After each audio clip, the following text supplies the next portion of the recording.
And welcome back, everybody, to another episode of Bubba and the BatFlip, episode 72, continuing our reviews of our previews of the positions for the 2021 fantasy baseball season. Tonight, we get to the starting pitchers, which we talked about a month or so ago. So we'll go over the kind of a handful of debates in the top 200 ADP, some shots afterwards. Got a lot of good listener questions to go over.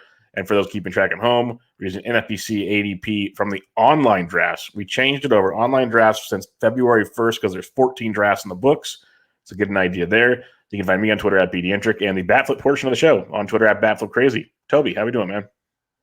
Doing great, Bubba. Just plugging along here. The March is right around the corner. Our next podcast will be in the month of March, which is the month for drafting fantasy baseball. So that's very exciting.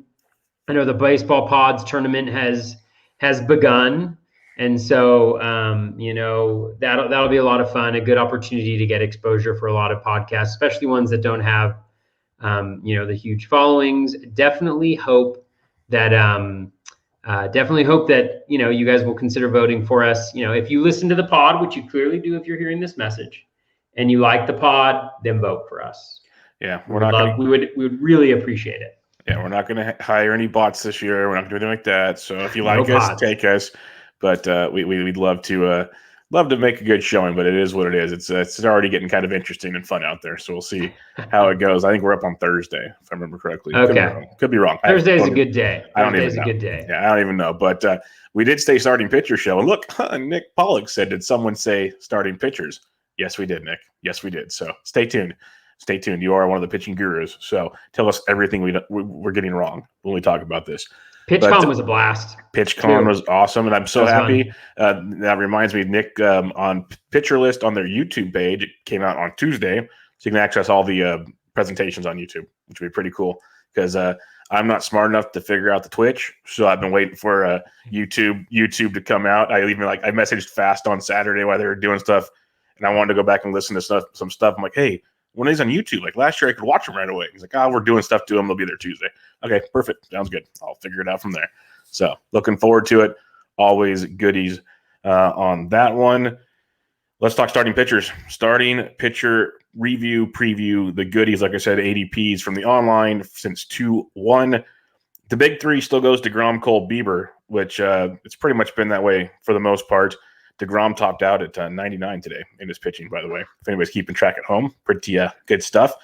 We don't have to go deep on this. You're still good with this being the main three in their own tier? Yeah, definitely. It's been interesting over the last little bit, I think, since the NLDH seems a little bit more firm.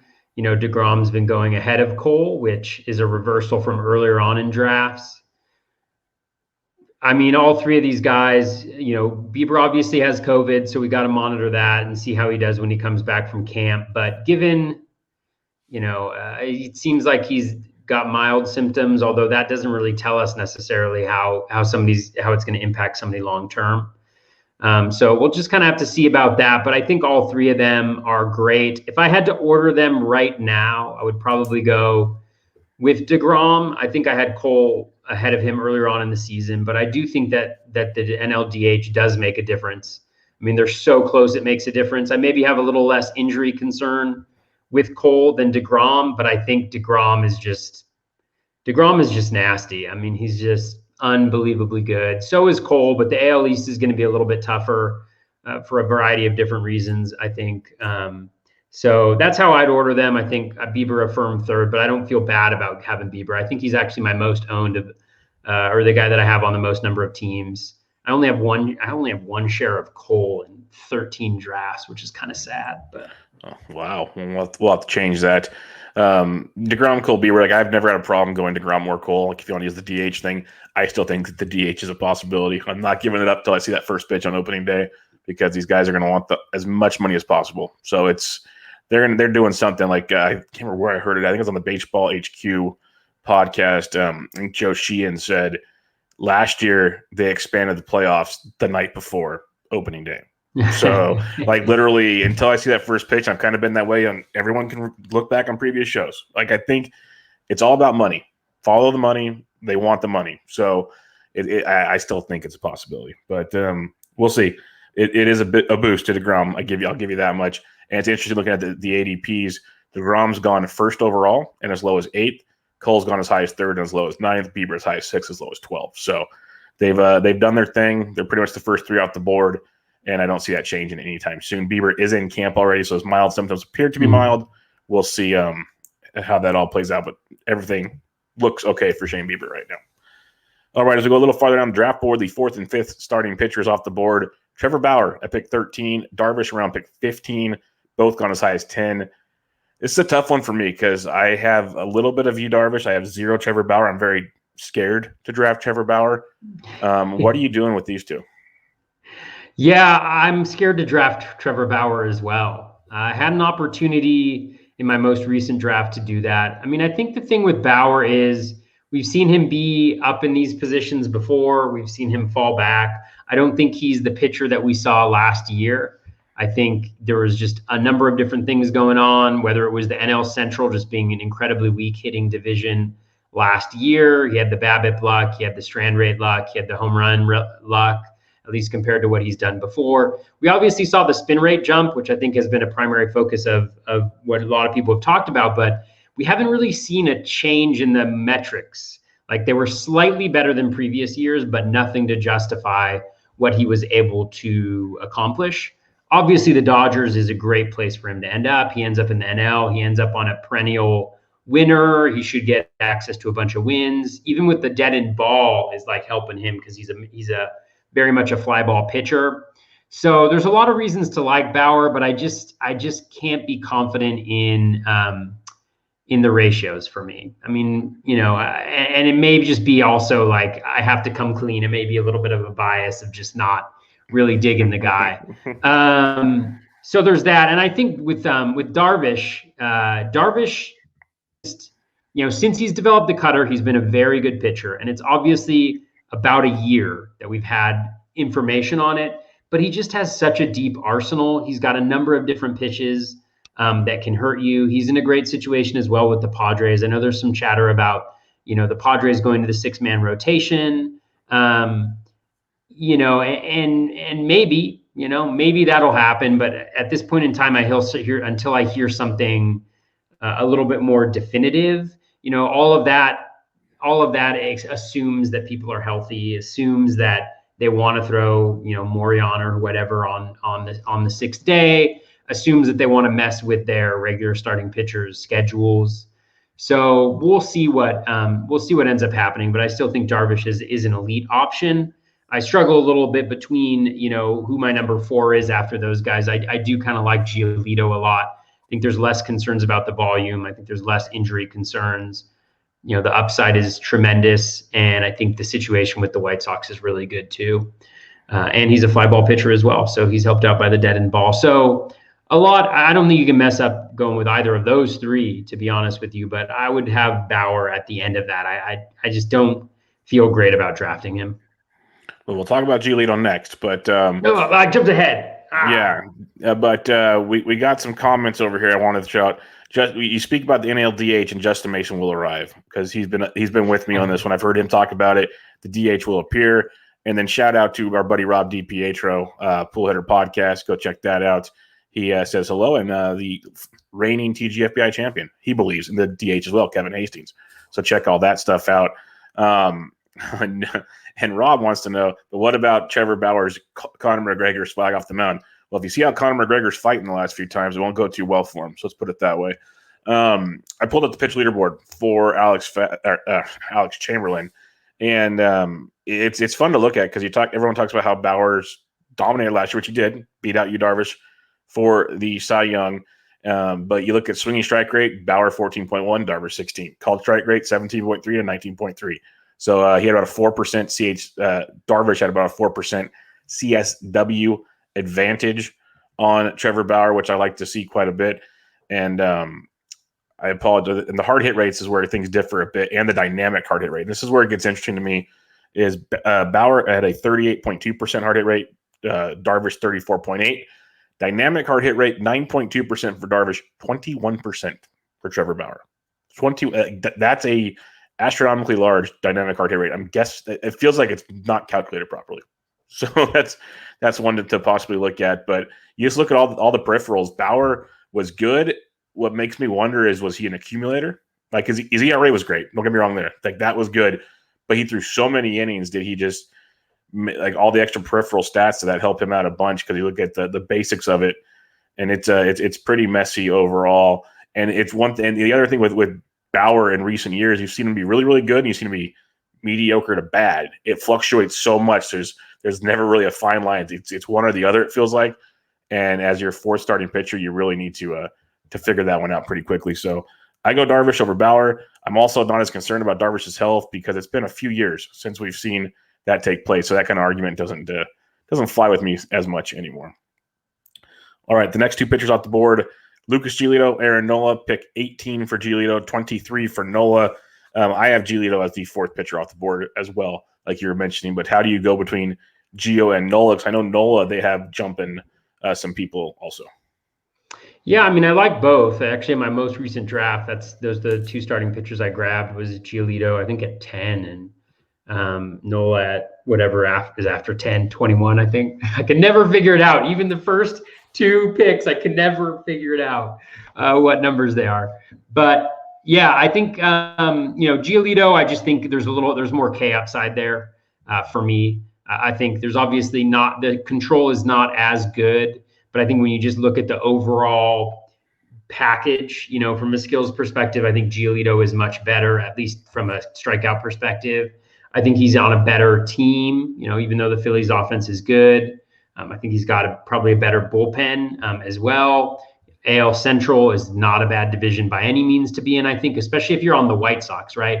Because if you're on the White Sox, then the best offense you're probably facing is the Twins, which the Twins have a fine offense, but I think they're mediocre, across baseball. So you're dealing with, all kind of at or below league average offenses from my perspective. Even if the Royals are better than I think a lot of people think they are going to be, I think Cleveland is not that great of an offense. And I just, I really like his situation. Nola does have the control aspect down. The O swing is really high. He has that great, he can go to the curve, he can go to the change. Those are excellent. Giolito's fastball is better, than Nola's. I think that's the one area where Nola has a little bit of a weakness. But with both of them, you can count on volume. You can count on them just being, I think, really solid pitchers. Even with Nola, in 2019, he had pretty much like the worst half season he could have.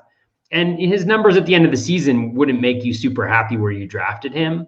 But he was still like, I think, a 3.8 ERA or something, and like a 1.25 WHIP at the end of the season. And while that's not great for your second round starting pitcher, it's also not going to be the reason that you necessarily lose a league. So for both of them, I think the upside's great, and I think there's a high floor there too. Yeah, I think they're both sneaky good. Nola's a guy that I keep looking back in on because a lot of people I respect are very, very excited on him. I'm starting to slowly gain some more interest on him. But Giolito, I've been in love with from the get-go. Big fan of his. The way he's talking in camp already gets me pretty excited about what he's doing. I know he's trying to I believe he's working on his curveball some more. He wants to add another pitch to the mix to really get things going, which will make things pretty exciting if you can get 4 solid pitches going out there. But you look at both these guys, there's not a ton to get cranky about. Like Nola, 50% ground ball rate last year, which is phenomenal in that hitter's ballpark. That's great. They both have good CSW rates. Deserved ERA of 2.6 for Giolito, 3.01 for Nola, both phenomenal. The barrel FIP 2.95 for Giolito, 2.68 for Nola. These guys are very, very good. Like I don't have a whole lot to dissect when it comes to these two. Great strikeout rates. Walk rates can be a little better for Giolito. It gets a little painty at times and can get a little wild. But you mentioned the division, much better for Nola for Giolito than Nola. So I got Giolito as my fourth, and so I'll definitely take him over Nola. But I could see myself jumping Darvish and Bauer with Nola if things change a little bit in drafts. So that could be something. That's one reason why I haven't really. It seems like I end up with Giolito in the back end of the 1-2 area instead of Darvish. So I don't have to really worry about the debate. But I could see Nola jumping Darvish for me as well. Like that could be something done in future drafts. What I really like about you said something that I really liked. You said nothing to get cranky about, and I think we should have a segment called "Getting Cranky," Getting cranky. You know, we're like, if there's like a player that we don't like, we're just like, we're going to get cranky with it, you know? So that's what I would like to have happen.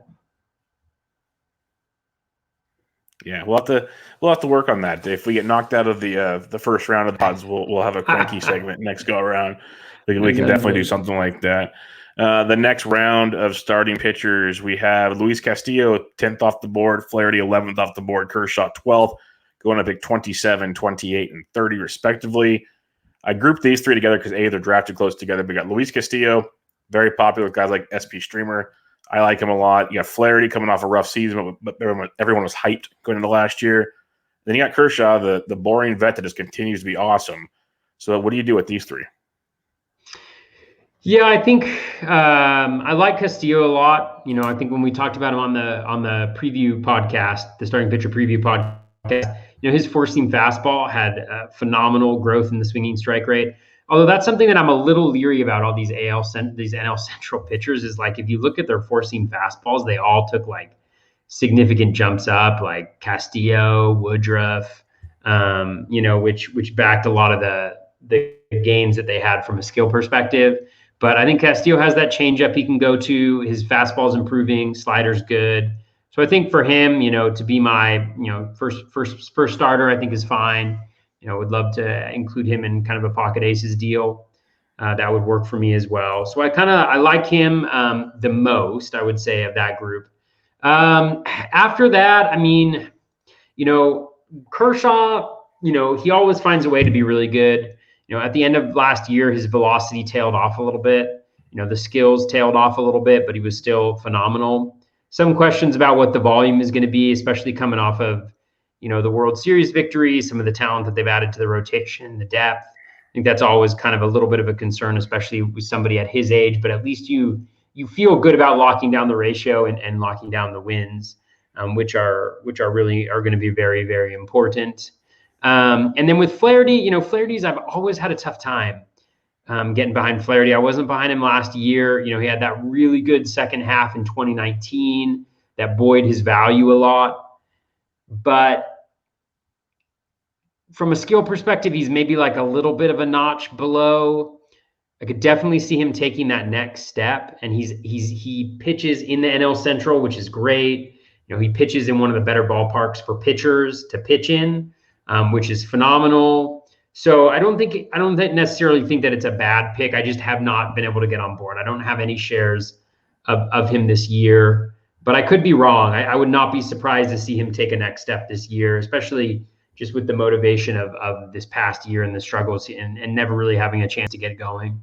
So I think all of them are fine options. Castillo is one of the three that I actually have drafted this year. I haven't drafted Kershaw and I haven't drafted Flaherty at all. Yeah, no, Castillo I'm a huge fan of. I've drafted him in a lot of drafts. He's one of the perks if you draft in the front end. So he's usually not always sitting there late second round, sometimes into the early third if you want to play that game.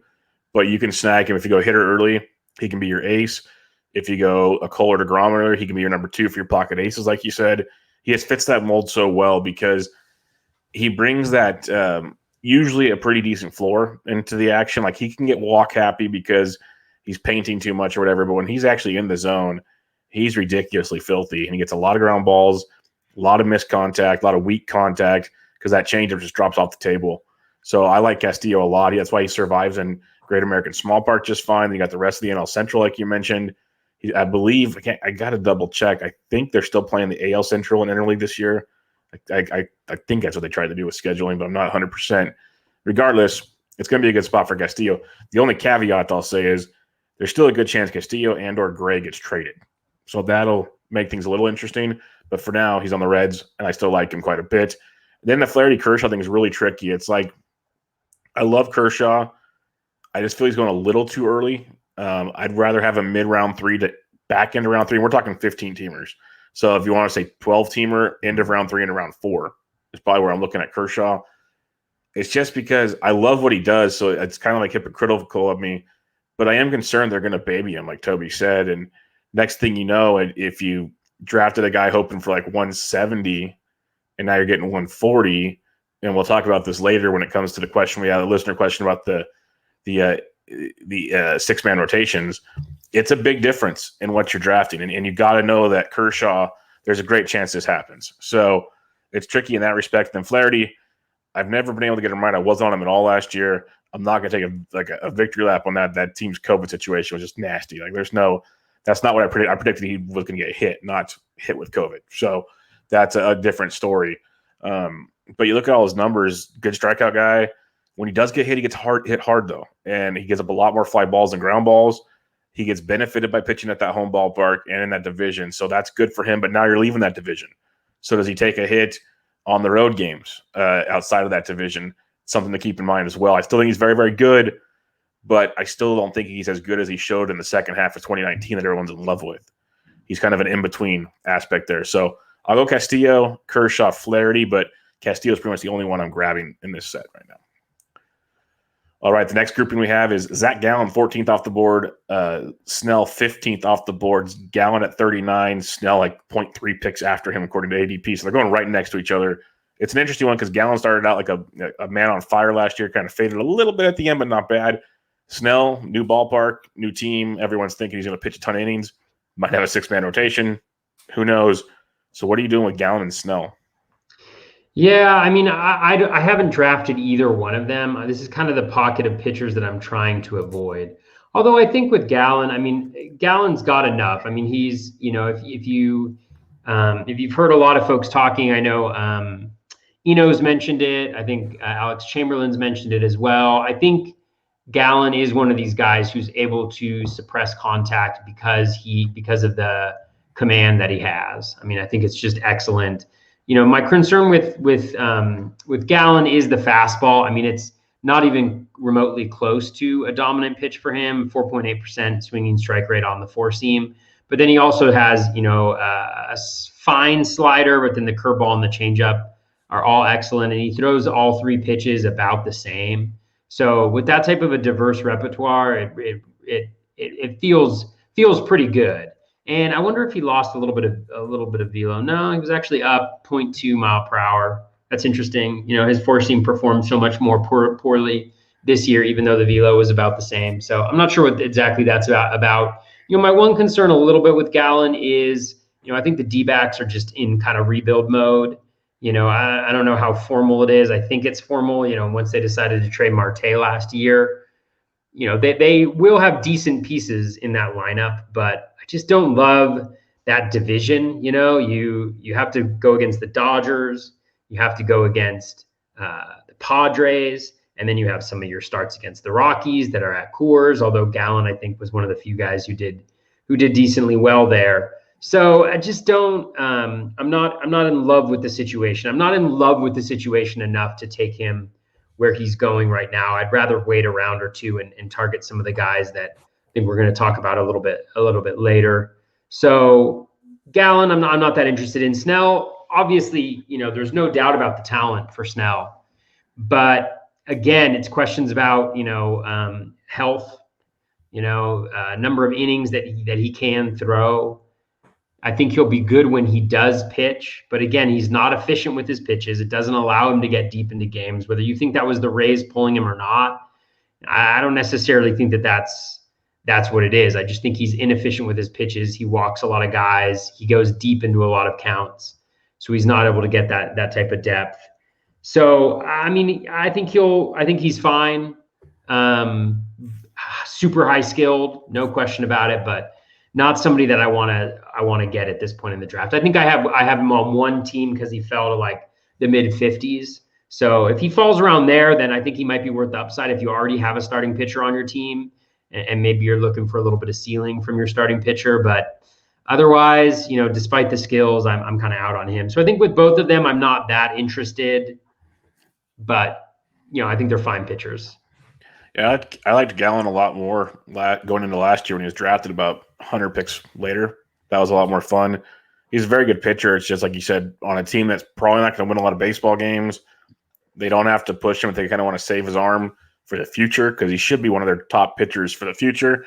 Or you never know, they might just trade him and go get more prospects. So there's a lot of scenarios. I doubt they trade him because he's still so young, but nothing surprises me with Arizona now. The starting Marte trade made no sense to me at all.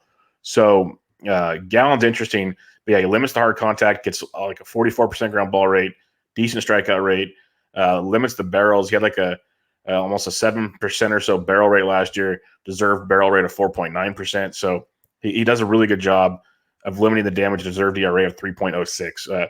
Lot to like about Zach Gallen. I have no complaints besides where he's going in the draft. It's just not ideal in that scenario. And Snell, again, I listen to podcasts all day, so I apologize to where this came from, but it was a very, very, very good stat. And I remember mentioning on the preview before where Snell said in his press conference he's excited to play for a team that's going to let him pitch and all these things.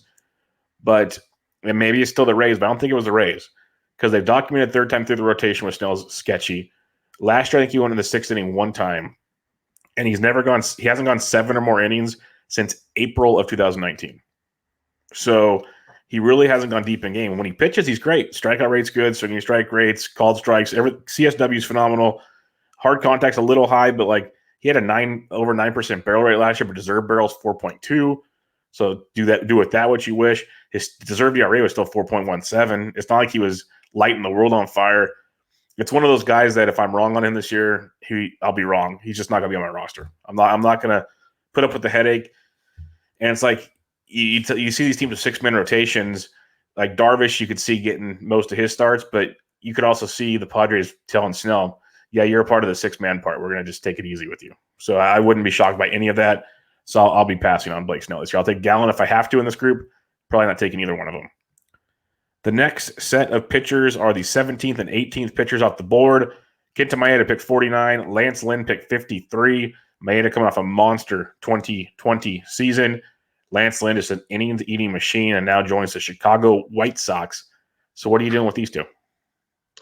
Yeah, I think they're both very interesting. For Maeda, the concern is a little bit of volume as well as just some regression that's due his way given some of the BABIP and strand rate and all that jazz that we saw last year. That said, I mean, there was a pitch mix change that he had that underlay or underlie that all those changes, that did take place. And so he's not going to walk a ton of guys. I think he's going to be a really nice whip, contributor. I think the ratio should be solid. The major question for me with Maeda is volume. But he's not a bad SP2 to have for sure.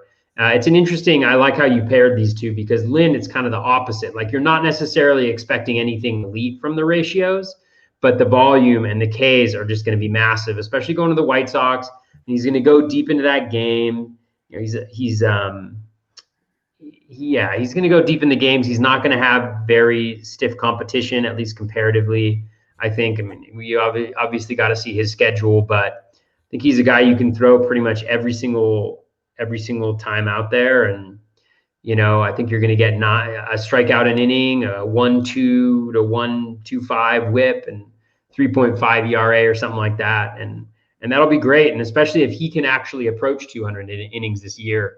I don't have it in front of me, but I think he threw almost 80 innings last year.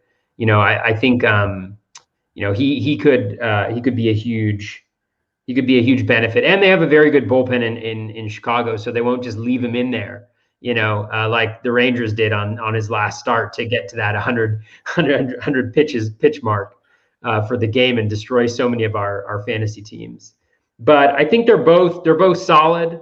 I haven't been able to grab Lynn just because of where he's going. Generally, if I'm getting my aces, in the first couple rounds, then the third and the fourth round are where I snag some of the hitters that I like in that spot. And he normally goes around that time. So I actually don't have Lynn on any of my teams. I don't have Maeda on any of my teams either.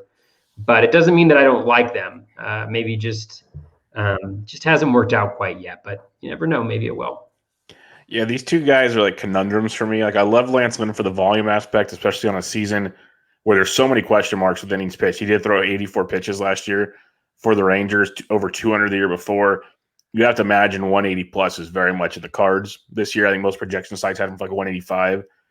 I wouldn't be shocked if he goes over that one. So he's just one of those guys. As long as he's healthy, he's going to just throw innings for you.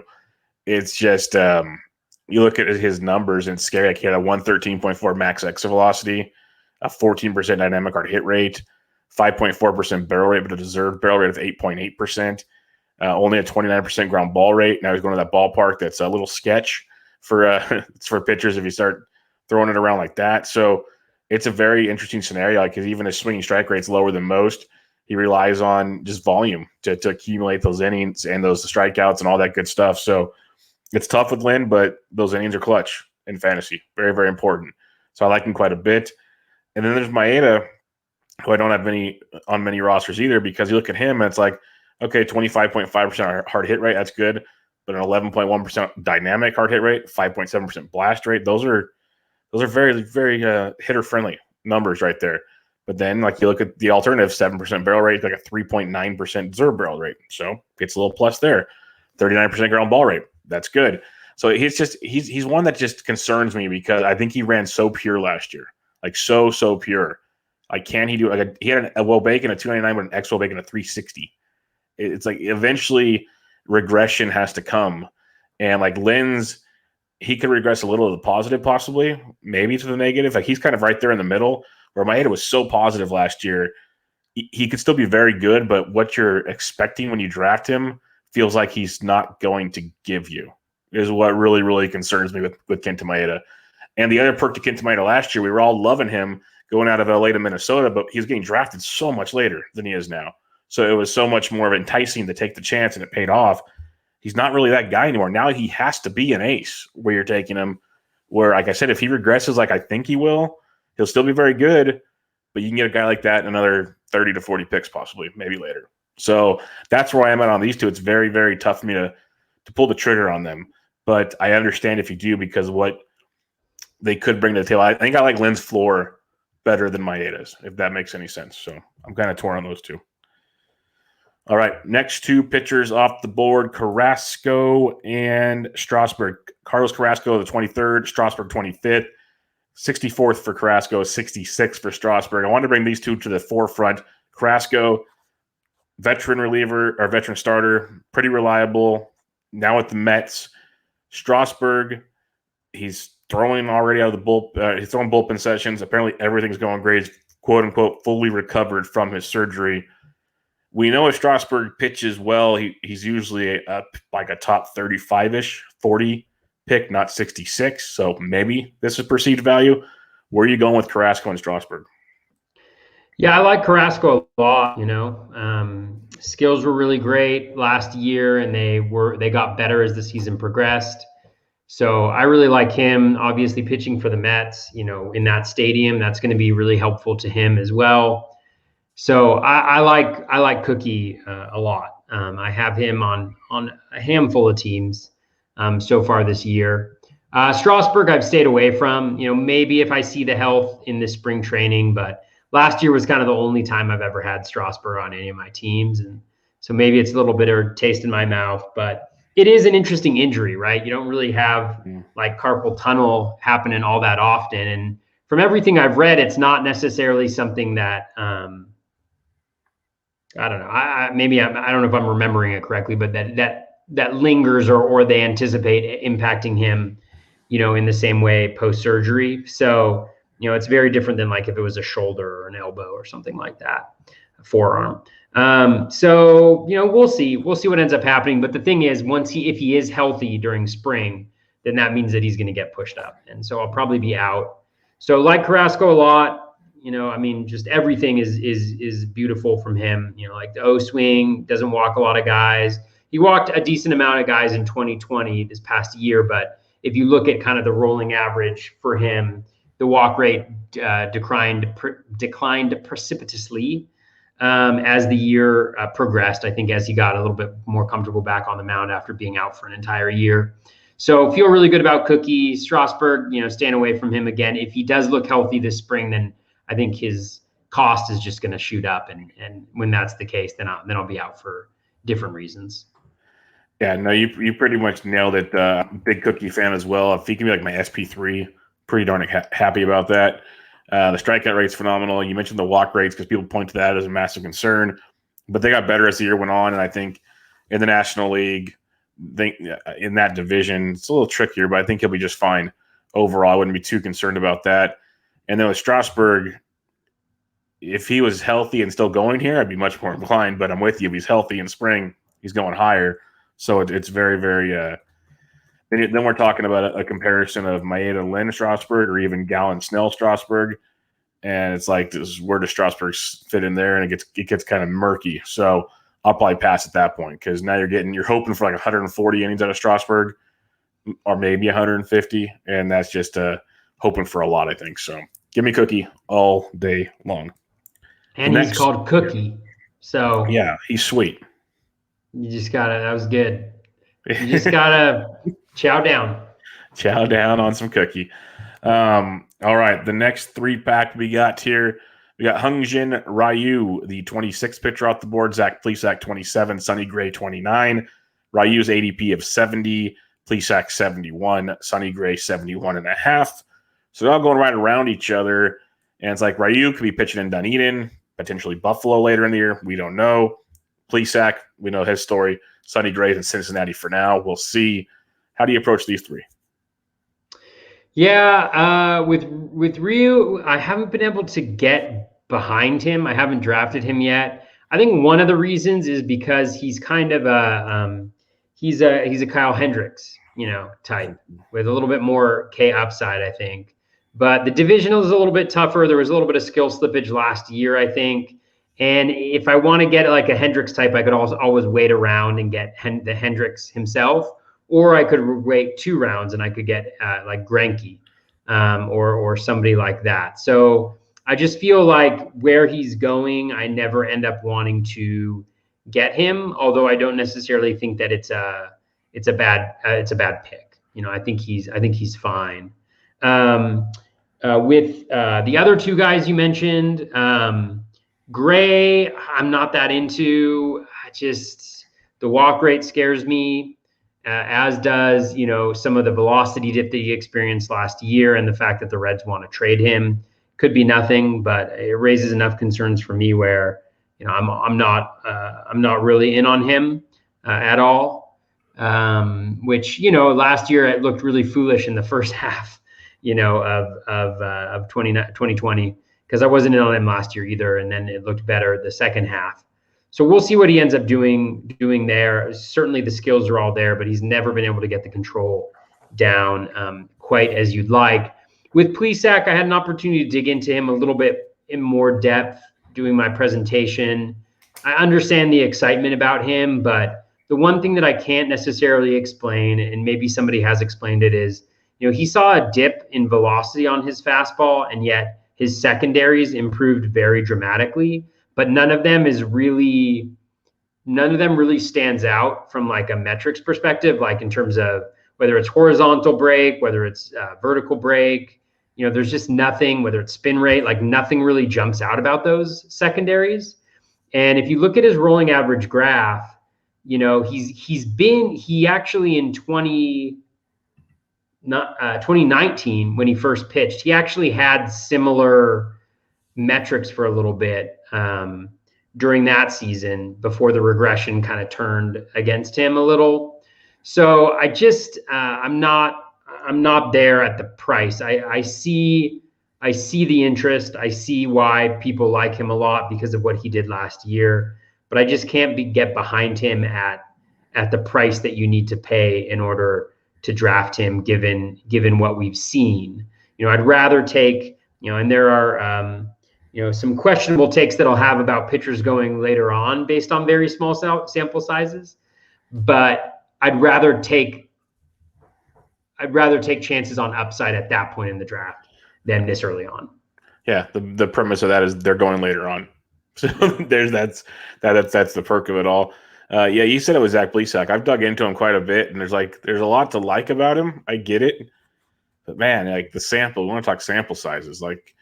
You can say this guy can't trust this over here because of a sample size, but we can trust Zach Plesac. It seems kind of hypocritical to me. So it's tough. I'm not saying it's not going to be good.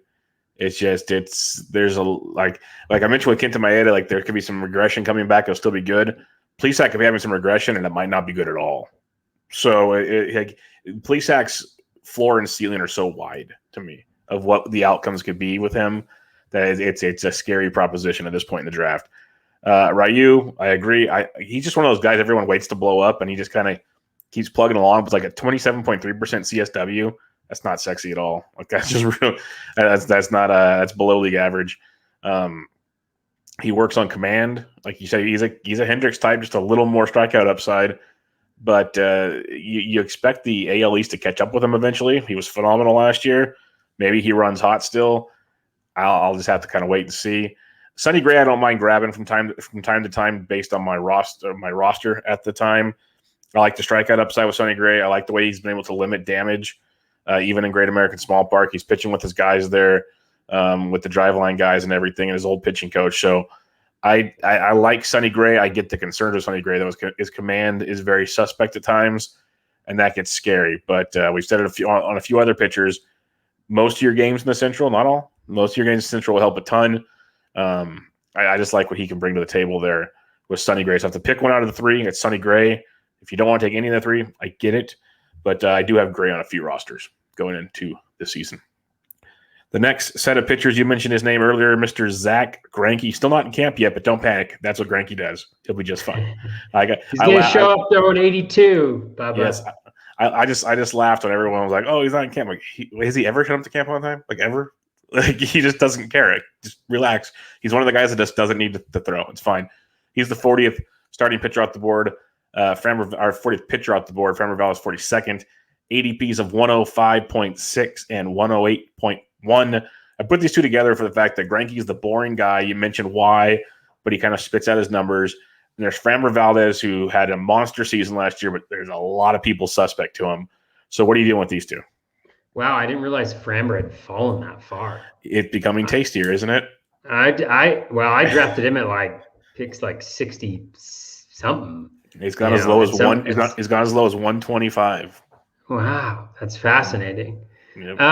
Yeah, I mean, I like both of them a lot where they're going. I really didn't realize Framber was going that late. I don't know whether it's because of the 12-team aspect of the onlines or not, but I mean, with Greinke, I like Greinke a lot. He had better skills, arguably, in 2020 than he did in 2019. And the outcomes were just poor because of the BABIP. He's never had really a bad BABIP. And he went through a period where I think his BABIP against was 420 in 4 or 5 starts. And so that's something that works its way out over the course of a full season. And he just didn't have the opportunity to do that. And even despite that, I mean, he had an ERA in the very low 4s, a solid whip, and he'll get some wins. So I feel really good about Greinke. I like him a lot. He's a target of mine. And then Framber, I like a lot as well. I mean, I think, you have a small sample and all that jazz, but that curveball is great. 60+% ground ball rate. The strikeout rate was legit. The control gains at least look legit. And they could be a little bit higher over the course of a season, but I worry less about that with the extreme ground ball rate that he's able to generate. So, he's also going to make up for some of those guys that he walks or gives up hits to, but through double plays, when you have that extreme of a ground ball rate. So I like him a lot. I mean, as just a guy who can get a kind of a mid-3s ERA, like a 1-2 whip with a strikeout per 9, which would be absolutely, phenomenal to get, especially at that point in the draft as your, SP3-ish territory. So I like all of them. I like both of them a lot. Yeah, I'm a huge Framber Valdez fan. Like the fact he's dropping gets me more excited than because I haven't gotten a lot of shares of him because it seems like everyone else is excited earlier in draft season. Like you said, where you had to pick him, it was harder for me to pull the trigger at that point in the draft season. But man, if I can get him post pick 100, that becomes so nice. Like really, really intriguing. I just love everything about him. I was on him in DFS like crazy last year when he was cheap. I have him in many leagues. I picked him up in a dynasty league off the waiver wire last year. And trust me, he's not getting released anytime soon. So I just love everything about what he's doing. Only a 31% CSW, so it's not great, but a 20% called strike rate. Greinke has 21%, which isn't bad either. But you mentioned it with that curveball, he can throw it a ton, and the way it limits hard contact is just bananas. He gets tons of ground balls, tons of just weak contacts when he walks a few guys. It's like when you look at Luis Castillo's profile, where he can walk a lot of guys, but he limits hard contact and strike guys out with his changeup. Valdez is a poor man's Luis Castillo to me with a curveball. Like there's a lot of similarities there. He had a 54% ground ball rate. Castillo's got a huge ground ball rate. Obviously, Castillo's a much better pitcher. I'm not trying to say they're the same pitcher, but a lot of the things you like in a Luis Castillo, you have to kind of like in a Framber Valdez, in my opinion. And I'm not the best pitcher diagnostic guy, but just when I look at all the numbers and everything, there's similarities there in their pitches. Maybe a changeup's easier to throw consistently than a curveball. I don't know all that. But what Framber's doing, I like a lot. Cranky concerns me. I know you're a big Cranky guy, so I'm not going to tell you. I'm not going to tell you not to take him. Oh my God, Framber Valdez had a 49.5% hard hit rate last year. He didn't limit hard contact as much as I thought last year, but he kept it on the ground. Yeah, but he kept it on the ground. Yep, not as concerned there. And barrel rate was lower. It was only 7.9%, so that's not as bad. But Cranky just concerns me for the fact that he was starting to get rope-a-doped quite a bit last year. He gets left out there and get in trouble like second and a half to third time through the lineup. He just didn't seem to have the Cranky of old, and it seemed like his velo was down a bit. Where he's going in drafts now isn't bad. I'll agree with that. That's very, very intriguing, but it just concerns me going forward. Is it? It's kind of one of those where he's getting older, and I kind of want to get off the train before it derails. And it might not derail this year, but I think it's coming sooner than later. So I'm out on Cranky this year. I'll just be kind of sitting away there. I'll definitely take Framber Valdez this year as I just keep flipping through this pitch leaderboard. And my God, it's awesome. Like Cranky, 24.5% K rate, 17% deserved K rate. That's quite a drop off. So I'm just concerned with him, but you're a smarter man than I am most of the time. So you go get him. The next three. I will. Oh, I know you will. That's why I wasn't going to try to tell you not to. I know you probably already have, so I'm not going to tell you otherwise. I'm not like some people on Twitter that say don't do this. Charlie Morton, 46 pitcher off the board. Dylan Bundy, 47. Joe Musgrove, couldn't do a podcast with Toby without talking about Joe Musgrove. Joey at Musgrove. 48. Morton, ADP 117. Bundy, 121. Musgrove, 122. Musgrove's helium, it's coming. It's shooting up there. What are you doing with these three? The Wiley vet, the Bundy off a big year, Musgrove's velo's up. Everyone's excited. I mean, out of all of them, I think Bundy interests me the most. I actually haven't drafted Musgrove at all. The cost is just too high for me. Yep. With Bundy, I think he's got two really good pitches in the changeup and the slider. It's a slider, right? Yeah. Yeah. Slider. Which are really good. He's shown that he can pitch with the low velocity that he has, which is important. And I think he's got really nice. He keeps the walk rate low now. At least the control metrics, because he's able to generate so many swings and misses on both the changeup and the slider. So I really like that. He was solid last year. I think there's arguments to be made that maybe he was a little lucky in some respects and a little unlucky in other respects. So I think he's solid. I like him a lot. With Morton, I can't get behind it because of the age and because of the injuries last year. If he's full go during spring training, he looks healthy. There are no setbacks. Velo looks good. All of that jazz. Maybe I'd consider it just because of where the cost is, and we know that he's been able to do it before. But at this point in time, I really can't. I just can't get there with him because of the age and the injuries that he's had, and because I like some of the other guys that are kind of going here, or I've already drafted three pitchers at this point in time, so I'm just kind of going for offense. With Musgrove, I love Joey Musgrove. There was obviously the pitch mix change. He was throwing the curve a lot more. The velo was up. But this is every year, right? Every year the velo goes up a little bit at some point in time, and he looks a lot better. One thing that I found interesting as I dove into him for my PitchCom presentation was his in-zone contact rate actually never really wavered, despite the increased use of the curveball and all that stuff. So he remains a guy who, I think will have a difficult time having a strikeout rate that matches the underlying skills, because he's not able to dominate in the zone with his fastball. Obviously, that's where an uptick in fastball velo would help.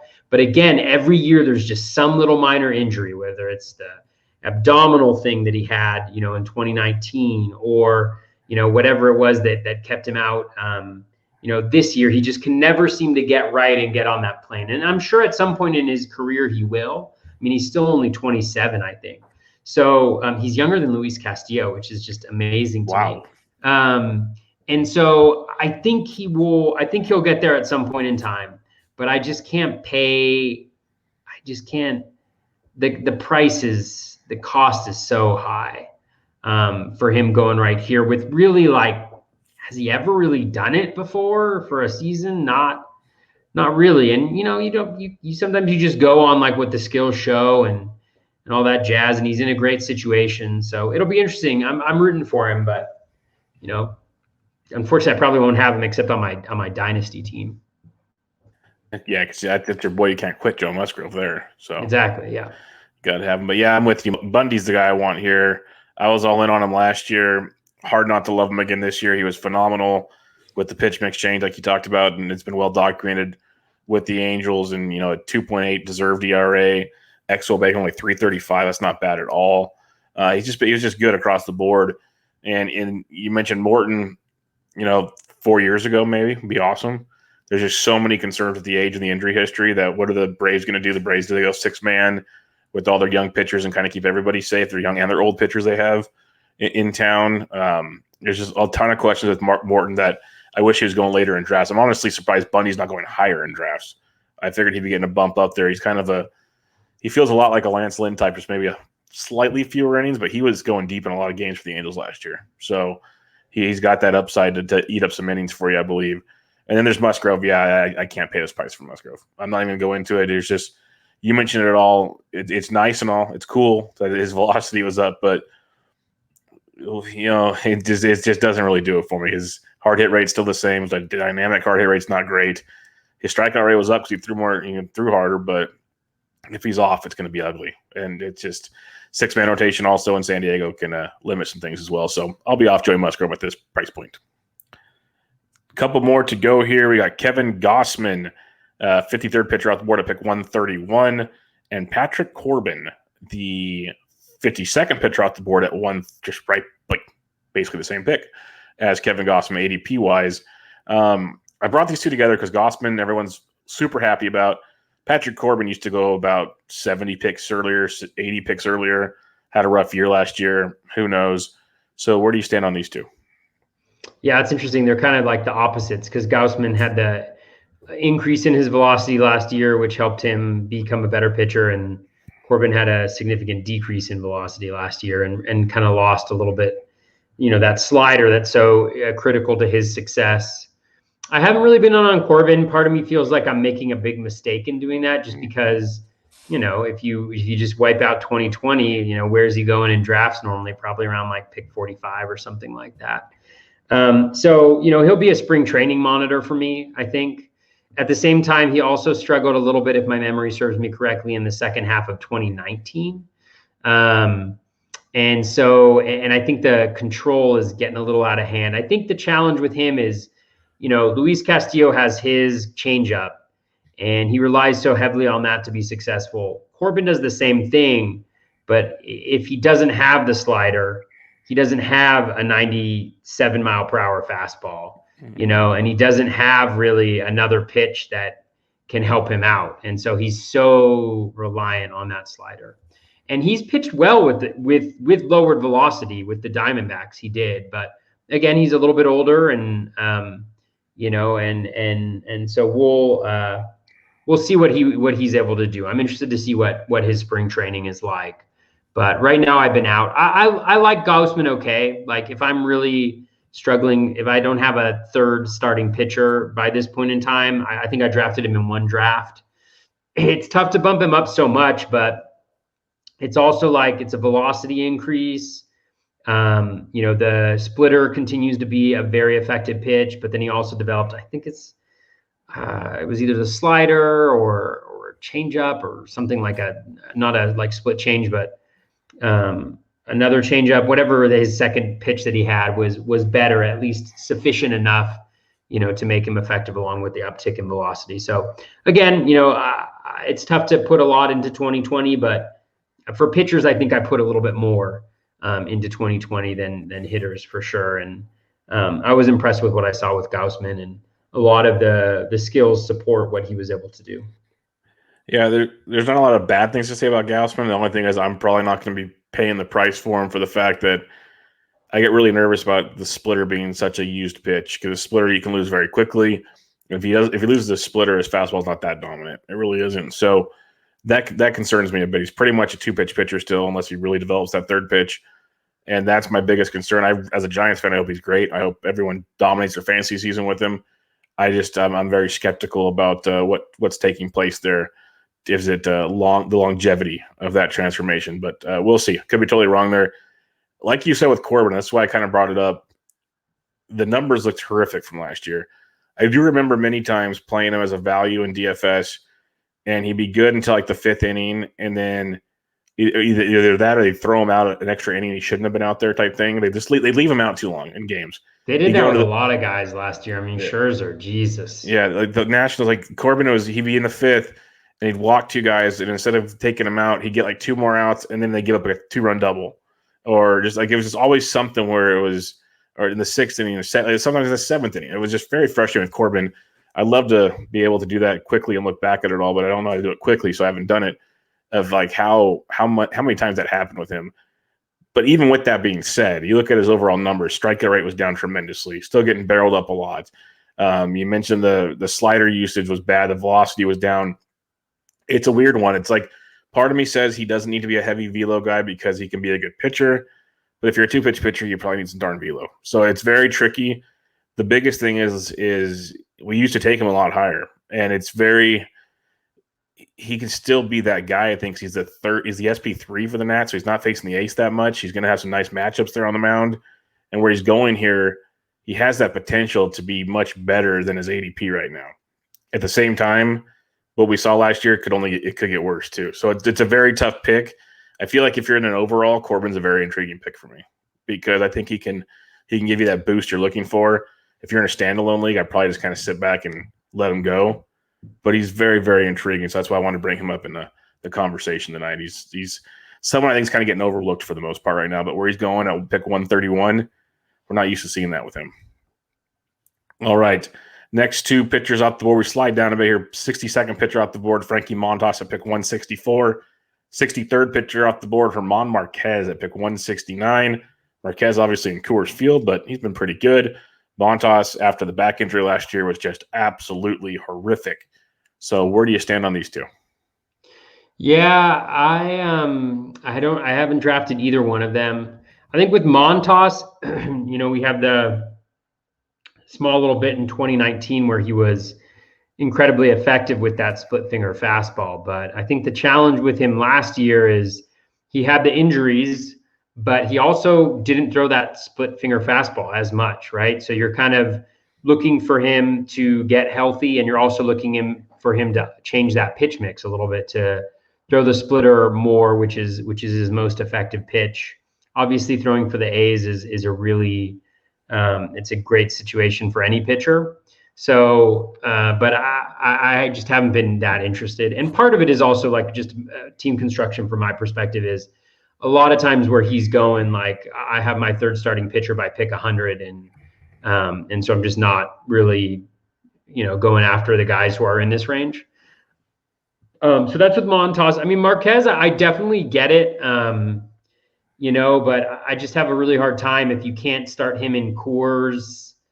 I mean, I know that some people probably do, but just spending this pick with a guy that I don't like half of his starts already, it's probably a bad process from my perspective, but I'm just not that interested in going.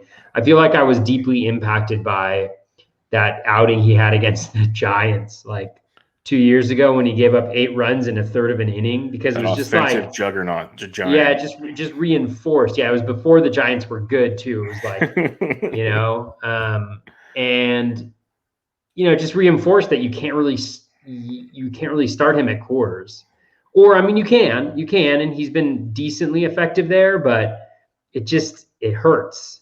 And so I just would rather go with a different pitcher where he's going. So I'm kind of out on both of them, which seems to be a theme, I think, on on some of these. But yeah.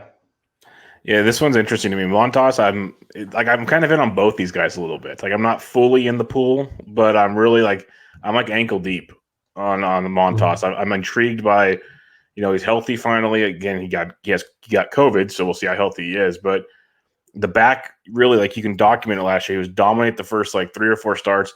Back injury forced him to miss a start. He was short they backed him up 2 days on his second start, and he just never really rebounded.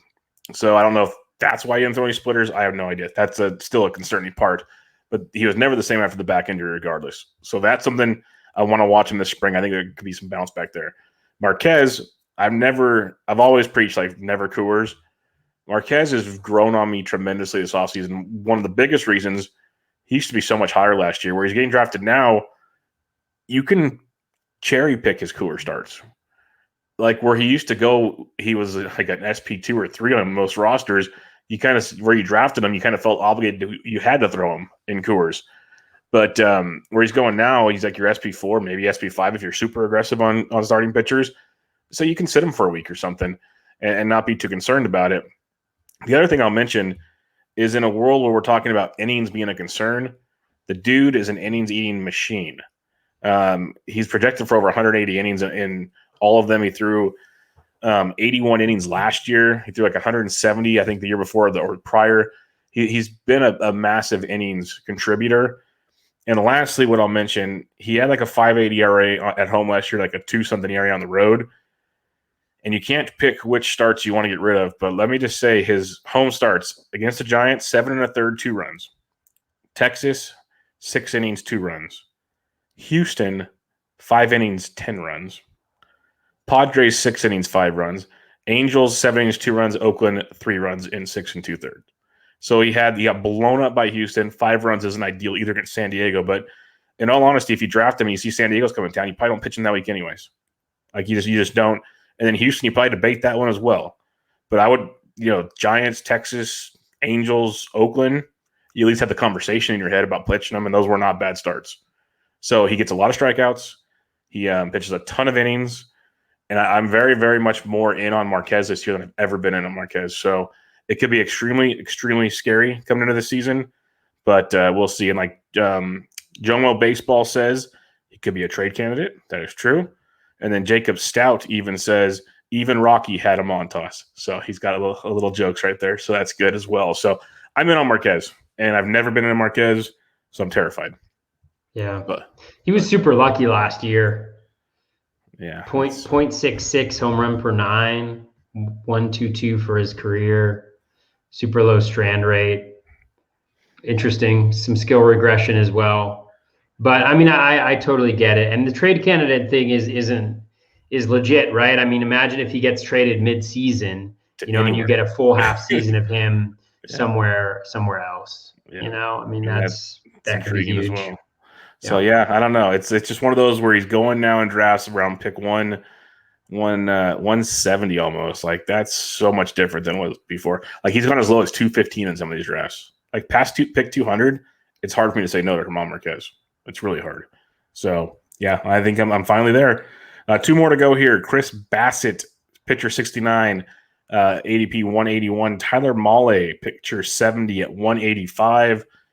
Bassett coming off a strong season. Mahle's got the stuff everyone wants to see. Can he put it together this year? Where do you stand on these two? Yeah, I dig Mahle. I'm into him. You do Mahle or you dig Mahle? I dig. Yeah.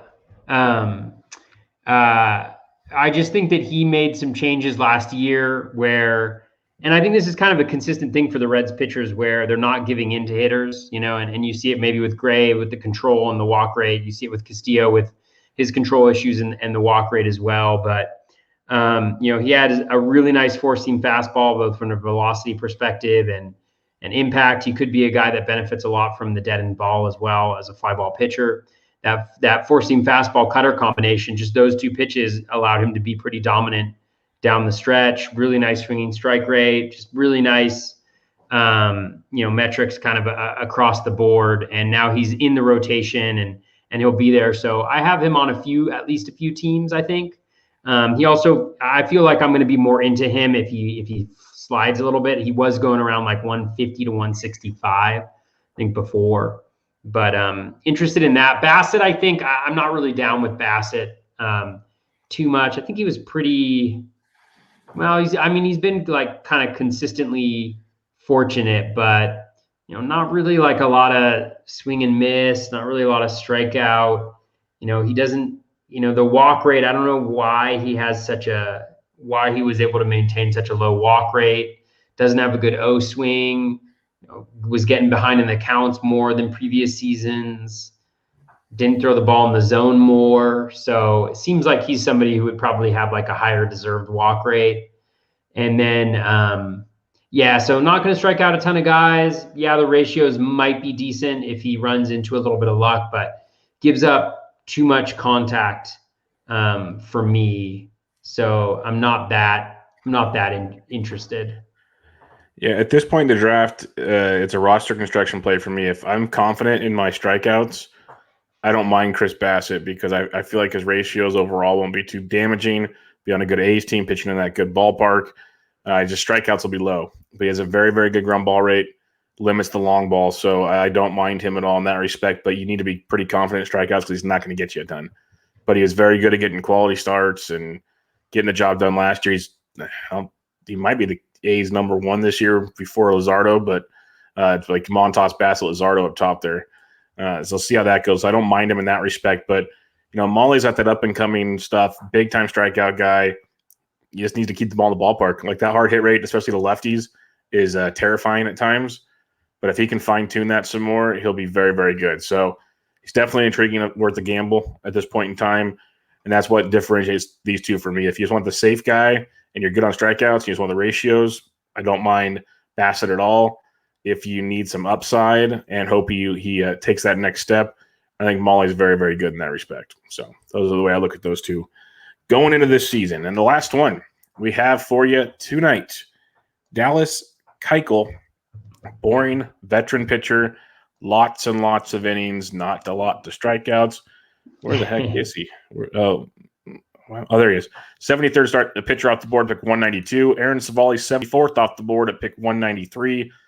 Aaron Savali, he kind of has that Tyler Mahle vibe to him, to me, where everyone's pumped on him coming up this year. And then you got Dallas Kykel. So what do you got with these two? Yeah, I think Kykel, I have him on one team just because I needed volume so badly. It was actually the Battle of the Pods team, and I immediately regretted it just because he's not good from like any perspective whatsoever. I mean, the ratios will be fine, I think. If you look at his ERAs, the last 5 years, 4.55, 2.9, 3.74, 3.74, 1.99. The whips are a little bit more concerning, 112, 131, 137, 109. But he doesn't give up a lot of home runs. Like, he keeps the ball in the ballpark, gives up a ton of ground balls, not a lot of hard contact. He is what he is. You kind of know what you're getting with him, which I think is part of the value. And as you mentioned before, the volume. And one of the things to consider too is like for a guy whose weakness is strikeouts, it's less of a weakness this year, I think, because for a guy who can give you volume, I think that's one thing kind of going in his favor. Savali is very interesting. I know he's working on a new arm action in spring training. It looks like, the shorter arm work or whatever. I don't know anything about mechanics, so who am I kidding? But there was video of that, and that's one of the things that helped, propel Lucas Giolito. He added a little bit of velocity after he did that, and that could certainly go a long way for Savali, because I think the one thing that he lacks is a fastball that's decent. I mean, his sinker has generated a 2.3% and then a 2.8% swinging strike rate. but then he's got a diverse arsenal. He's got a cutter, he's got the curveball, he's got the changeup, all with double-digit swinging strike rates. He's even got some pitches that are effective in the zone, like the curveball, like the changeup. So I think there's a lot. There's a lot there that could go right for him. And I think it'll be really interesting to monitor him during spring training. He may be a guy that I'm a little bit more interested in. And I think you're going to see a lot of bold predictions from the anti-Plesac folks. Yep. And I think it might have been Todd Zola who mentioned it, his bold prediction, or I don't know if it was official build prediction, but just that Aaron Savale would be better than Zach Plesac this year. So that'll be interesting to see. I'm really interested in seeing that. Yeah, I remember seeing Zola do that, and I saw our buddy Mike Curlin second that thought. So it's going to be a very popular one out there for sure. And I don't mind Savale. I liked him a lot last year. He had a little up and down go of it, but I like the changes in mechanics, like Giolito. And also, I believe Alex Fast was talking about it. Should help with his off-speed pitches as well and help with the tunneling, which is very big as well. So good stuff with that. And then Kykel, like I even took him in a league as well. He's going to have good ratios, no strikeouts, lots of ground balls, limits hard contact, probably a decent amount of W's for the White Sox. Going to eat up a lot of innings. If you're in a quality star league, he gets it done a lot. It's just not sexy because there's no strikeouts. Like there's none. But it's another one of those guys, if you're comfortable in strikeouts, which I was in that league. I had Cole and a couple other guys where I was like, yep, I'm good. Get Kykel to just kind of offset those the ratios for you and really lock things in. I don't hate that at all, so that's very intriguing.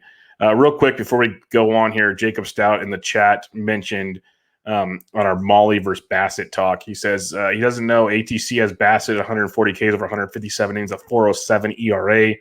Molly 161 Ks over 152 innings with a 4.52 ERA. His question was, is 20 strikeouts worth a half a run in ERA? To me, if you're needing strikeouts, it is, yes. But what say you? Yeah, I mean, I honestly don't pay that much attention to projections for pitchers just because I don't think they respond quick enough.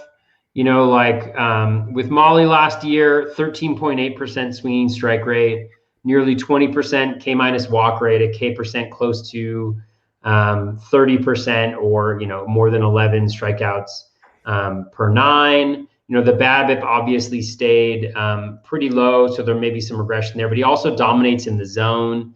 Z contact at 80.4%, so much better than league average. Extreme fly ball pitcher, so maybe benefited by the dead end ball as well. So yes, ATC may project them for, slightly more strikeouts than Bassett.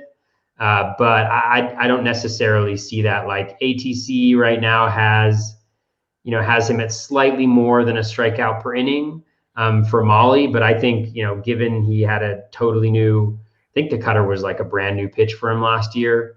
Let me just double check. So the cutter, he threw 141 in 2019, but he really amped it up, 18.6% swinging strike rate.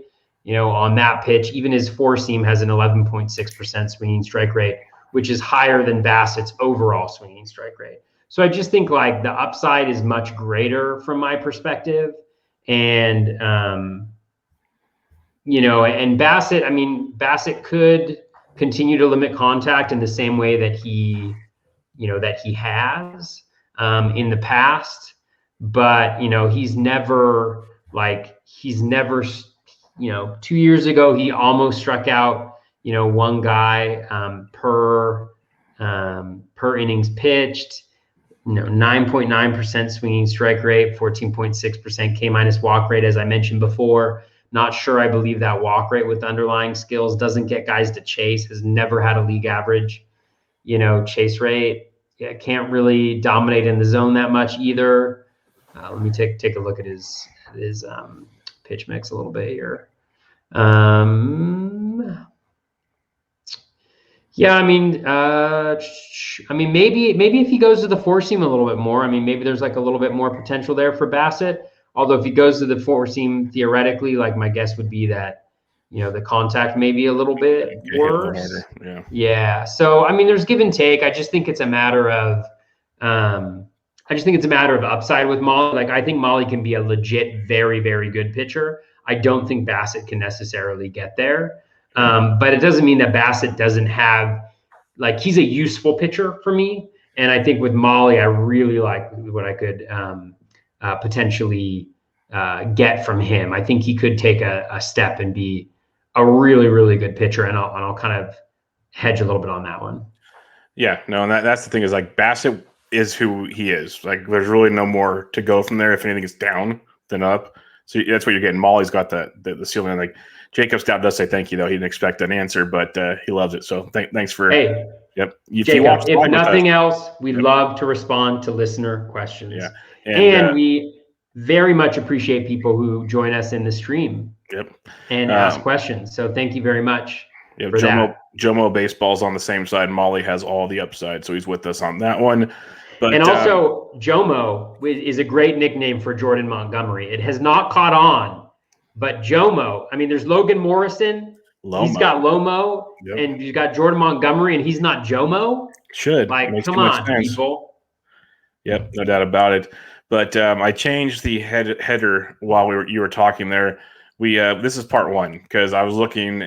There's a lot post 200, so we might talk about some more next week. Let's just do that instead of just saying like 20 late guys pitcher targets. Yeah, those are the podcasts that people listen to. Yep, those can win leagues. Those can win leagues. So we'll go there, and we have a bunch of listener questions. So we'll head into those now and get that all taken care of for you. Krabby at the crab at the _crab_shack_ asks, any concern with spin rate cheaters with leagues supposedly cracking down on sticky stuff like Cole and Bauer? My answer is no, because they've been doing it for decades and they're going to continue to do it. And hitters actually want them to have sticky stuff, so they're not getting beamed with fastballs. So as long as it's not obvious, it's still going to happen. That's the way I see it.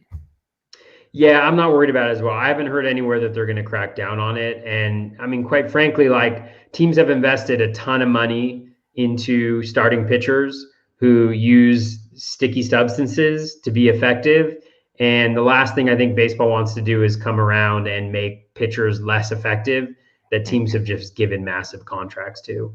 So just purely from like a financial perspective, I don't think it makes sense. And I also think it's just really hard. I think it'd be really hard for them to do that, especially since they've known it's been there for so long and they haven't done anything about it. Like, cracking down on it now just doesn't really make a ton of sense to me.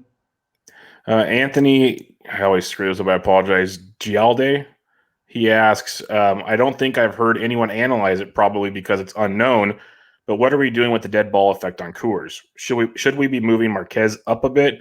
He has shown the ability to tame Coors in short stints. Could the dead ball push him up? Could he be a bargain? To me, I'm not too – the dead ball, when the smart people are saying it's like a 5% thing that really only hurts certain people, Coors Field to me. They have a humidor, and that's about as far as I think it's going to go. I already told people why I'm high on Marquez this year, but are you thinking that the dead ball helps him even more? I don't think he's like a fly ball pitcher, is he? Not really, no. No, he's a high ground ball pitcher. He's a 50.6% ground ball pitcher. That's why he survives those starts in Coors. Yeah, he's not really one. And one misconception about Coors is that it's like a really good home run hitter's park. BABIP park. It's actually not. Yeah, it's a BABIP park. Yeah, so I don't think it really has a huge impact on his value much. I mean, it's a great question, but I just don't see him being a guy who's more impacted by it. The guys that I think are more impacted by it are like your high fly ball pitchers, right? Yeah. Who are going to have a higher volume of fly balls and are going to have fewer home runs as a result of that. And the BABIP is going to be lower for them as well. Well, I mean, it will be slightly lower maybe, but also you won't have the home runs factoring into the batting average, so. And just for example, Marquez gave up 6 home runs last year in his 13 starts in his 84 or so 81 innings. Only 2 of those came at Coors. So he threw that game against the Giants 7-3, gave up 6 hits, no homers. That game against Houston, 10 hits, 10 runs, only 1 homer. San Diego, 8 hits, 5 runs, 1 homer, then no homers the rest of the way. 5 or more hits in every start. He actually had 5 or more hits in all but 2 starts the entire season, no matter where he pitched. but he keeps the ball in the yard pretty good. Doesn't walk a lot, strikes out a ton. So, and one thing of note for Marquez is he was super lucky on home runs last year. He's going to mention that many times. And 0.66 home runs per 9%. It's not lucky when the ball's hit on the ground all the time. It's just how it works. Well, yeah, but I mean, I know. Out of his career 5 balls, home run per 5 ball rate is 16.8%. Yep. And last year it was 9-point-something%. It just doesn't make any sense, people. More sticky stuff. Spin rate. Let me get cranky for a second. No, yeah, Toby's getting cranky here. Like I got cranky with Cranky. There you go. Rob DPH, or our buddy at Deadpool Hitter, asked, if you feel strong about there being no DH, what is your biggest adjustment for starting pitchers, and who is the biggest loser drop in rank? I still think there's going to be a DH, but if you don't, obviously you move some National League guys up. That's just what it looks like to me. What say you, Toby? Yeah, Rob, I let the projections do the work for me.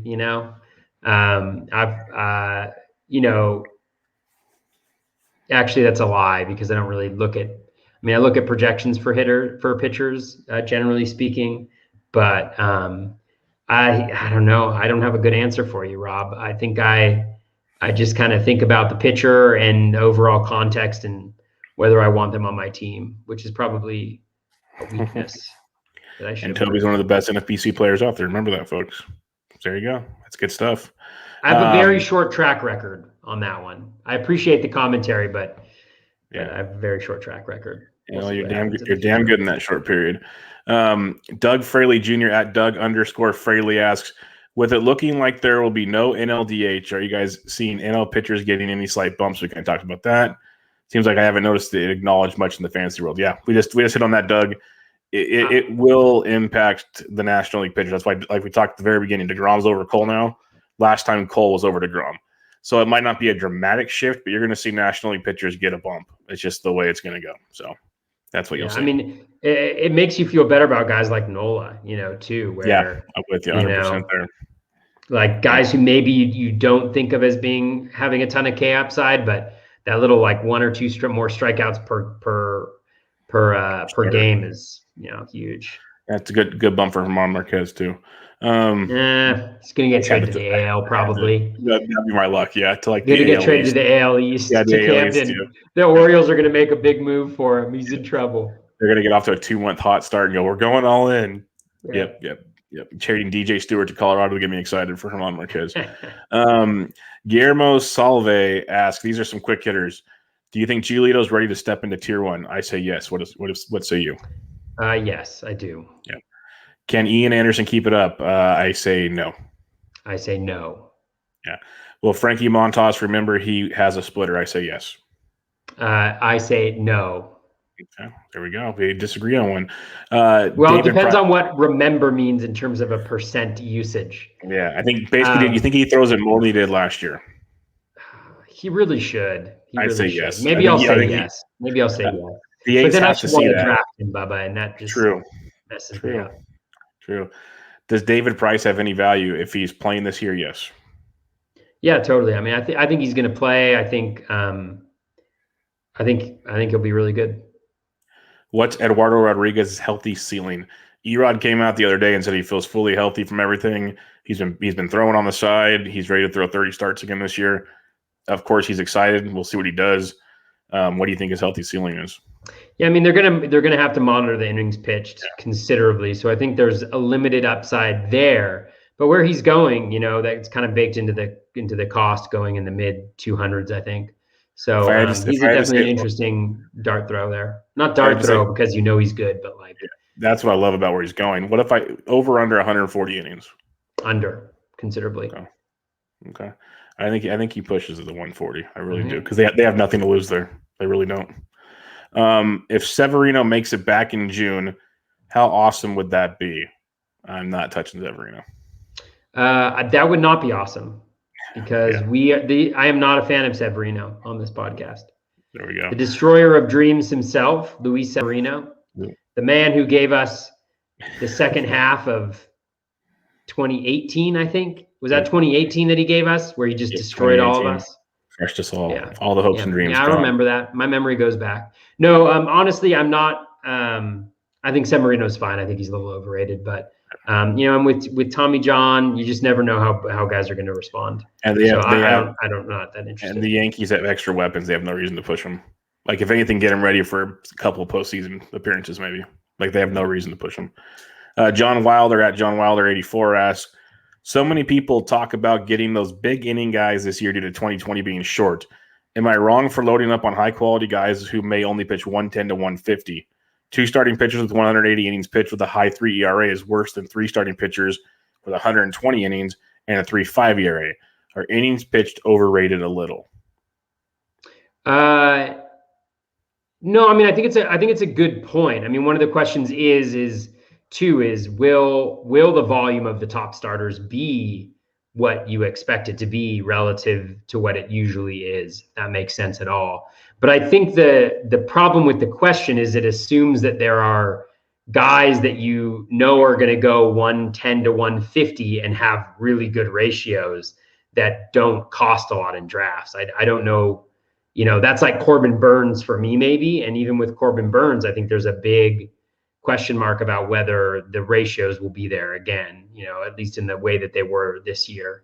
So I understand the question. And I guess the major question is, yes, there could be a difference there, in terms of maybe the relative difference between some of the aces and some of the guys, further back in the pack is fewer, right? Like, there's less of a difference there. But I think one of the things when you pay up for the aces is you're paying for the ratios as well, right? You're paying for good ratios, guys that have proven that they can have good ratios. And I just don't see that there's guys who are going to pitch 110 to 150 innings this year that have those types of ratios that aren't going high in drafts. I mean, that's like Kenta Maeda and, guys like that, maybe, like I mentioned,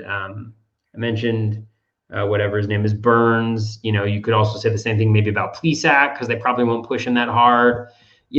So I think that the question is a little bit flawed in that sense, but I totally get what you're saying. And I do think, I was thinking about that a little bit. Like, I do think that the relative difference between the aces and maybe some of the guys lower back, like further back in terms of volume, could be less than it usually is. It also could be more, right? And that's one of the challenges going into 2021 is we just don't know.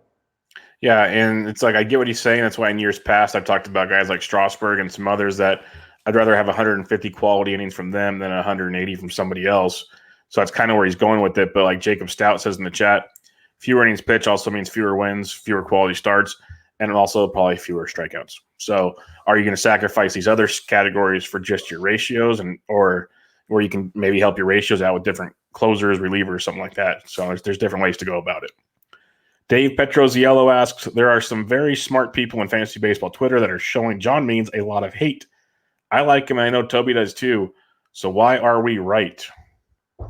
Yeah, I mean, I think what Dave is referencing is Rob Silver on the latest episode of the Launch Angle podcast, kind of got upset at those of us, myself included, who are drafting John Means where we are, as well as Drew Smiley where we are.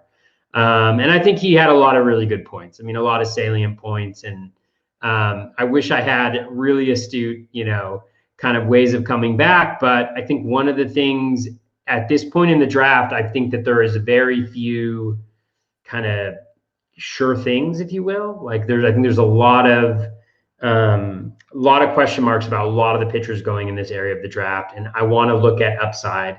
With Means in particular, I mean, I think you can point to the velocity increase. His increase was substantial. I think it was 2 miles per hour or more, in the season. He was injured and then he went on the bereavement list. But when he came back, he was really good, from just a skills standpoint, swinging strike rate, O-swing. He has a very low walk rate. So while home runs are certainly an issue with him as a major fly ball pitcher, home runs are an issue. He's still able to manage to keep a very low whip, throughout his career because he has a very high O-swing.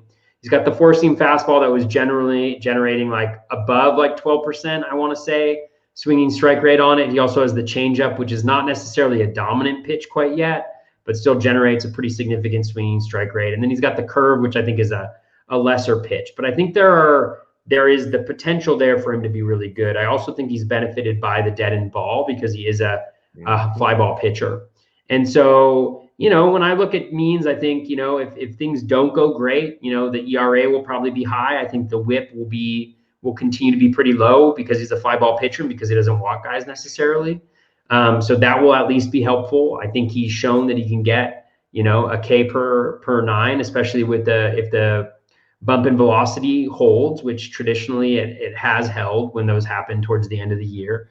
And so I think there's a lot to like with Means as well. And I think especially the whip piece, at this area of the draft, like I like that low whip from John Means, which for me makes him, a guy that actually is going up in my estimation, I think, because of the dead end ball. And I think I've shared on Twitter the rolling average graph that he had over his last 5 games. And it's only the last 5 games, it's recency bias, whatever. But when I can actually point to a reason why, he's improving like a fastball velocity when there's a material change, then I don't think there's a reason why I shouldn't necessarily believe that he'll be able to maintain that in the future. So that's kind of my case for John Means, why I like him a lot heading into next year. But again, people with very reasonable takes can disagree on these things. They can, not want to draft John Means, and that's great because that means that we get to draft John Means, Dave. Yeah, there you go. The increased velo and then just the proper pitch mix with which we saw at times last year would be tremendous for John Means. That'd be big. And as much as I don't want it to happen because of Trey Boo and others, just watch them put a humidor in Baltimore. There's some stadiums getting humidors. Let's just wait and see what happens. Bubba, dead in the ball and a humidor for John Means. I mean, we could be talking about the Cy Young Award winner here. It'd be pretty wild stuff. Out of Baltimore. Be pretty wild. With 2 wins. 2 wins, but great ratios. Ben Tid at BreakingBen_T says, how many teams do you think will have 6-man rotations? And should we be significantly downgrading pitchers on those teams? I think the Angels, Mariners, and possibly the Cubs are the ones I know of. I've been in some chats that talked about it, so I got the info here. Seattle, Detroit, Angels, the Reds, Padres, Cardinals, Dodgers, and Cubs have all mentioned it. So they're all discussing it. So about that's 8 or 9 teams. So you're almost a third of the league. I wouldn't be shocked if we see more, or if we see more of those phantom DLs and guys get pitched. It might not be 6-man rotations at the right time, but you see about 7 guys get their chances type situation. I think a lot of teams are starting to go that way. And Rob Silver, let me pull this up real quick. Yeah, that was a really good tweet. I just want to mention this because, Rob does smart stuff that I'm too lazy or too dumb to figure out. So he brought up the point because in the recent Mind in the News, the Padres mentioned it. And so he, in the Mind in the News from Jeff Zimmerman, he said, okay, let's do some math on, say, Darvish. Normal rotation, if he stays healthy, you get 32 starts. 6-man rotation, you get 26. Darvish's average 6 innings per start, 6 less starts, 36 less innings. That takes him down to 156 from his projection. Let's say he's at 11 K per 9. That's 44 less Ks.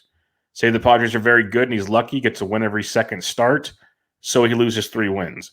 44 Ks, 3 wins, and 36 less innings of quality ratios is a massive drop from that valuation from where he's getting picked towards the end of round 1, early round 2. So you got to kind of look at, I guess, where they're getting drafted. Does that hit cost as much? And in reality, it's going to definitely take them out of starts that they normally have. The caveat, if I have to play devil's advocate, is Simeone mentioned it when I talked to him, and I can't remember where he said he got it from. I think Ray from Baseball HQ's talked about it too. If they're only pitching, say, once a week now, they might get to go a couple extra innings per start because they're stretched out some more. And they might be, like Kikuchi last year is a great example. He pitched better because he had a lot of extra days rest. He was fresher. That could be a benefit for some of these kind of middling pitchers. So the aces, I think, take a big hit. The middling guys could actually kind of get a boost in theory, if that makes sense. So what's your thoughts, Toby? Yeah, I mean, I don't know if I have the wrong perspective on this. I'm kind of like, I mean, with some of them, it makes sense. But with some of them, I'm just like, I'll believe it when I see it. Because it's like, it assumes a number of things. Like, number one, I think it assumes health, right? So it assumes that like everybody stays healthy that can compete. it also, in some respects, I almost feel like it assumes that we're going to have expanded playoffs because, like with the Padres, and obviously some of it's like the pitching, the innings pitched because of because of the previous season. But like with the Padre, like with a lot of these teams, I mean, if we don't get the expanded playoffs, like it's hard to make the playoffs like regularly, right? And so you can't really be throwing not great pitchers, every 6 games. I mean, with some of the bad rotations, I mean, the Mariners, we know what's going to happen, right? I mean, with the Cubs, like maybe they do it so that Kyle Hendricks gets like less starts, but or like their Alec Mills gets less starts, or like Zach Davies gets less starts. So I'm kind of in a I'll believe it when I see it type of mode, and hopefully we'll have a better understanding of that, because I also think it's something where, let's say you start out with a 6-man rotation, and pitchers are creatures of habit, we know that, and then your 6th starter gets injured, right? And then do you cut it down to a 5-man rotation? Do you mess with what you've set up throughout the course of the season? Like as you get down the stretch and the games become more important, do you cut it down a little bit?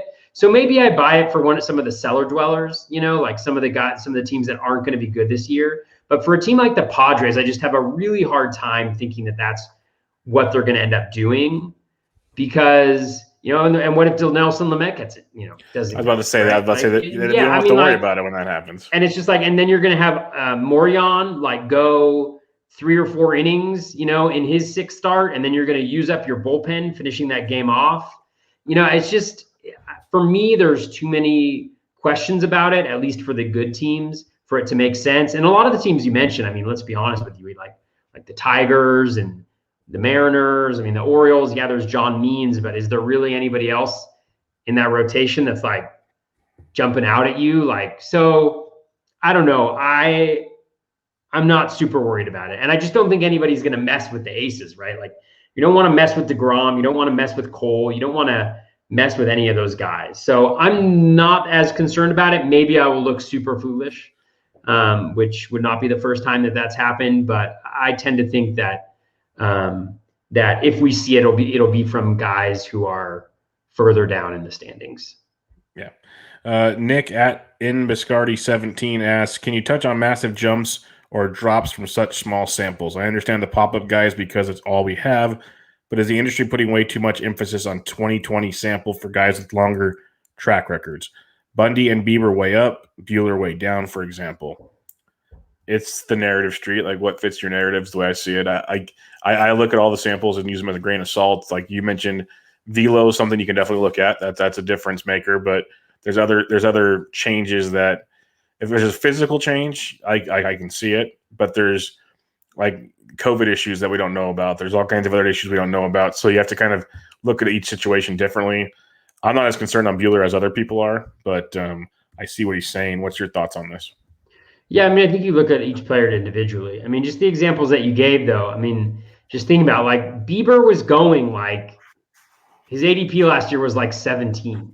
Yeah. Like, like he was an ace. Like, he was a top 7 or 8 starting pitcher, like, heading into last year. So, yeah, he's bumped up a little bit. He also added a tick of velocity. He added a new pitch with the cutter that he throws. Like, he's a better pitcher. Like, there was differences. Buehler's still like going in the top 20 in ADP or something close to that at least, right? So it's not like he's like fallen from grace or anything like that. I think there's just maybe a recognition that either he's a slow starter, which has happened to him a couple years in a row, or he's probably not going to get the same type of volume because he throws for the Dodgers maybe, which seem like relevant, concerns. So I think there are instances where guys are getting dropped, like Cranky is a good example for me, where the skills are better in 2020 than they were in 2019 in a lot of ways, and yet he's fallen really far because he had some really bad BABIP days.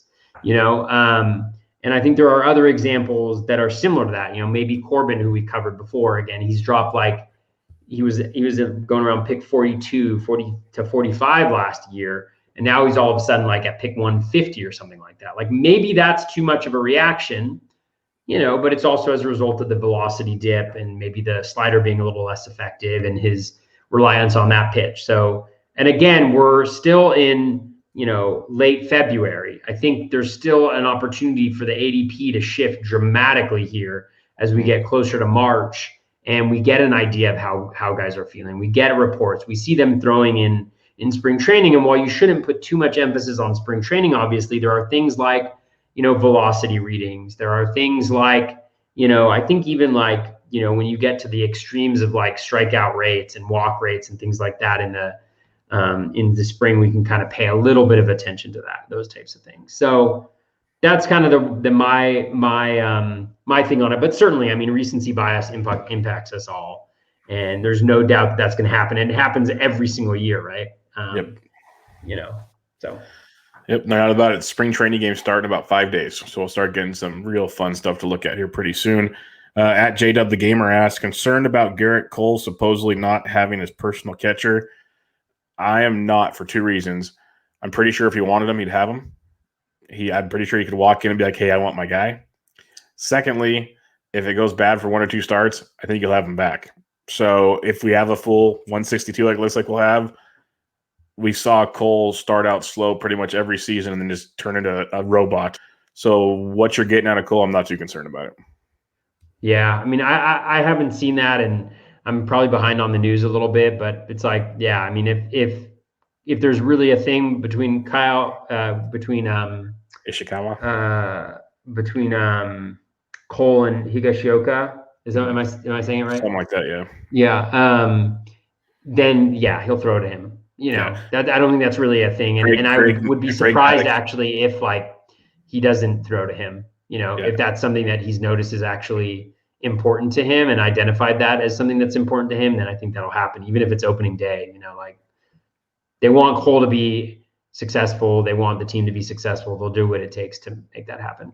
Yeah, Greg Maddux had his own personal catcher, Eddie Perez, for years, even though Javi Lopez was there to hit. So if the ace wants their catcher, he will get their catcher. Don't worry about that. And the last question we have, Javi Lopez, huh?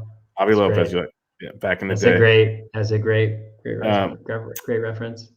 So baseball pods, he mentioned this right after we started recording. No. I hope you two address the elephant in the room that Justin and Mason and him discussed on the TGFBI pod. I talked about it in our Battle of the Podcast chat. I thought it was very shisty of Justin Mason, and I'm saying this very sarcastically, because Justin Mason, Chris, Baseball Pods, he was talking about on the show how nice we were to basically to go in together to open up another spot for another team, and Justin Mason said, "Don't believe them. It's collusion to double up their viewership to add a stronger component to the masses." So that's the elephant in the room. Wow. I think Justin Mason should worry about his 4 other pods or whatever he has in the pool and not worry about this. But that's just what he does. Yeah. For those who weren't aware, so last year, Bubba and I went in separately with our podcast. We haven't been doing it as long, but I mean, really, the thing is, pretty much all my podcasts this year, except for maybe a few of them, have been with you. So I felt like it made sense. And then also, as we mentioned, I think at the time there was a lot of discussion about which pods should be in it and things like that. And we felt like it would open up a spot. So Justin Mason may not know what it's like to be unselfish. Yeah. But you're talking to a guy that has like 20 t-shirts with his face on it. He has 20 t-shirts with his face on it. So unselfish is very, very difficult. For sure. I mean, this is a selfless podcast that we do here, Bubba. We're the podcast of the people. So I don't know what Mason's up to. For sure. We are virtuous, and egalitarian, the way I see it, Toby, is usually people with blasphemous statements like Justin Mason made. They're usually because they're scared. Yeah, they're hiding something. That's the way I see it. They're hiding behind the veil of fear. Yeah, and going after other people. I think this is about promoting. This podcast is about promoting other podcasts instead of bringing them down. So that's why when we are up and it's our time, you will see us be positive. You will see us asking people who listen to the pod, who enjoy the pod, to vote for us. We will not denigrate our opponents or do threads about how terrible each one of the podcasts are and why you should vote against them. That is not something that we will, we'll not stoop to that level. And some below the belt stuff there. It's unacceptable. It's unacceptable. Totally. But hey, to each their own. I'm getting cranky. Yeah, and on that note, before we get too cranky, we'll wrap this thing up. But next week we'll hit some more starting pitchers up, get some more listener questions. So keep them coming. Love the chatter in the live chat room. So keep everything coming. Check out Toby on Twitter at BatFlipCrazy. I'm on Twitter at BDintric. This is Bubba and the BatFlip, episode 72, Fantasy Baseball Starting Pitcher Part 1 review. Catch you guys later.